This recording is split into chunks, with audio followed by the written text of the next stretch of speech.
চট্টগ্রামের সীতাকুণ্ডে কদম রসুল এলাকায় অবস্থিত সীমা গ্রুপের অঙ্গ প্রতিষ্ঠান সীমা অক্সিজেন প্রাইভেট লিমিটেডে ভয়াবহ বিস্ফোরণে 6 জন নিহত হয়েছে এবং দগ্ধ হয়েছেন অন্তত 33 জন।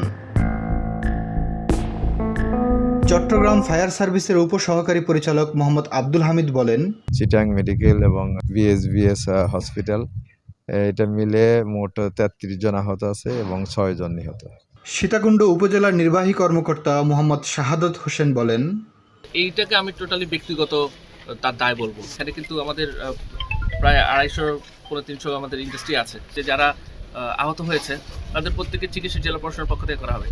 সীতাকুণ্ড উপজেলা আওয়ামী লীগের সভাপতি মোহাম্মদ আবদুল্লাহ আল বাকের ভুইয়া ঘটনাস্থল পরিদর্শন করে তিনি বলেন, ঘটনা হওয়ার পূর্বে এই সমস্ত ফ্যাক্টরিগুলো সেন্সিটিভ ফ্যাক্টরিগুলো কী অবস্থায় আছে না আছে, পরিবেশ অধিদপ্তর, ফায়ার সার্ভিস, বিভিন্ন ডিপার্টমেন্ট যেগুলো সংশ্লিষ্ট এই সমস্ত ইয়ের সাথে ওদের কোনো তদারকি আমার মনে হয় আমার চোখে। আরও বিভিন্ন বিস্ফোরকের কিছু বিষয় আছে, বিস্ফোরক অধিদপ্তর থেকে অনুমোদন নেওয়া হয়েছে কিনা, তারা অনুমোদন